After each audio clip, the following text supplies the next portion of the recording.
Hello, Amelia Hirschfield here. I've got Naya chewing on a bone in the corner, so hopefully you can't hear her doing that. I am someone who has been peeling off the layers of becoming more and more who I am, layer by layer. I feel more like myself. My mind is much calmer. I feel much more free, and that's all by removing these constraints that I put on myself, or I unknowingly put on myself, or I assumed based on the culture. And as I said, it's a fun process. And now I'm teaching other people how to do that, especially leaders. So today we get to talk about INFJs and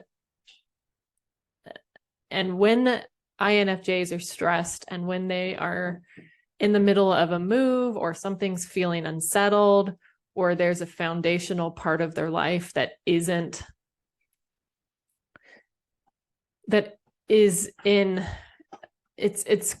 question. So what do I mean by this? I mean situations like moving houses, moving jobs, moving banks. I'm moving my bank, and this was happening to me. Feeling tight on money, not being sure what's going to happen next month with foundational part of your business. So it can make INFJs be really stressed and really unsettled. And what it can look like is they're not sleeping. They have trouble relaxing, so they can't like calm down and relax. They are like, I have to be doing all this stuff, trying to get things accomplished so they can actually relax later on when this is done. Meanwhile, they're just exhausting themselves. They're probably waiting on things, so they might not feel like they have a lot of control in these situations. And they're usually really, their mind is racing a lot. They might be trying to figure things out. Like, I need this to do this, and then I need this to do this. And if I can just get a lot of this out of the way, I'll be able to relax. But usually they just put more stuff on their plate. So if you find yourself doing this,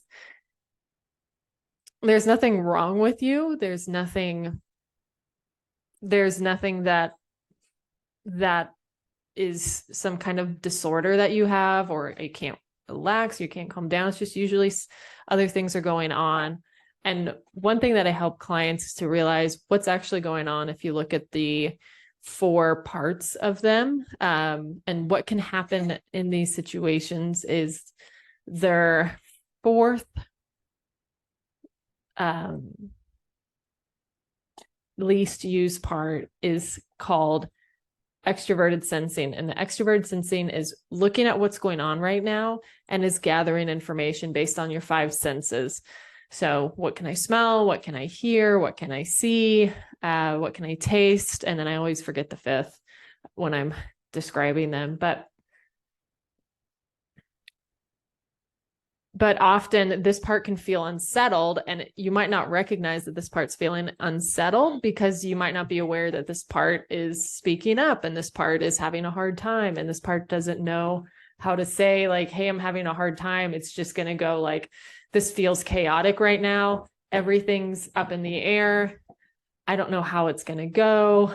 Am I going to be okay? Is everything going to blow up? What's going to happen at the end? So it's really important to take this part of you that might be just looking around and going like, this is chaotic, this is chaotic, this is chaotic, this is chaotic, and saying like, hey, sweetheart, I understand that this is stressful for you because this is a lot of things that can be unsettling, and that makes sense that you would be stressed. And at the same time, let's go and not worry about this for 15 minutes and just go unplug. And even though it's uncomfortable for you, let's try this anyway. And even as I'm saying this, I'm physically relaxing. So it's good to say these things to yourself. It's good to say the right words to that part that it understands, because if you can talk to it in a way that it understands, it will be able to relax and go like, okay, this feels chaotic. It might not be chaotic. And I'm not going to just sit here and feel like I'm in a chaotic state, because that's going to drain my energy. It's going to not make me sleep well. And if I keep doing this over time, I'm likely going to get sick. So it's really important to recognize and tell this part of you, I know this seems chaotic, but at the same time, everything that you are sensing might not be actually what's going on. And we will get through this together. Like, you're not alone here. And that's one way to take charge of the inner voices within your mind.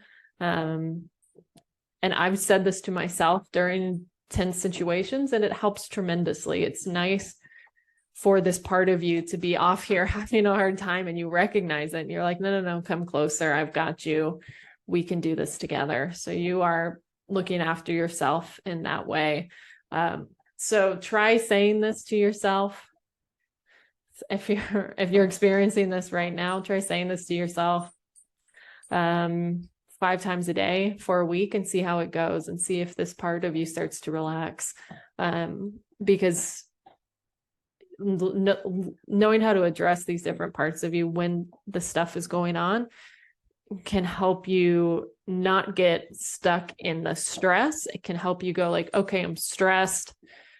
And at the same time, how do I get myself out of that stress based on my wiring? And how can I maximize my personality type so I'm not stuck there, but I'm being more of who I am, rather than the stressed out part that just feels like it's chaotic when maybe it's not so chaotic as this part thinks that it is.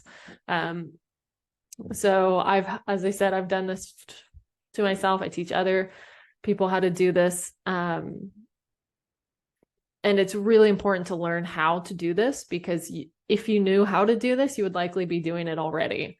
So there's a reason why you don't know how to be soothing yourself in this way.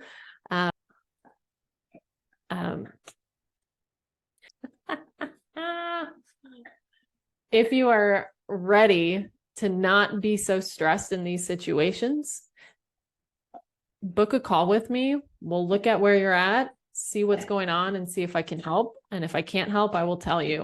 And if I can't help, I'll figure out what options are best for you going forward. So that is it for today. Naya and I will see you on the next one.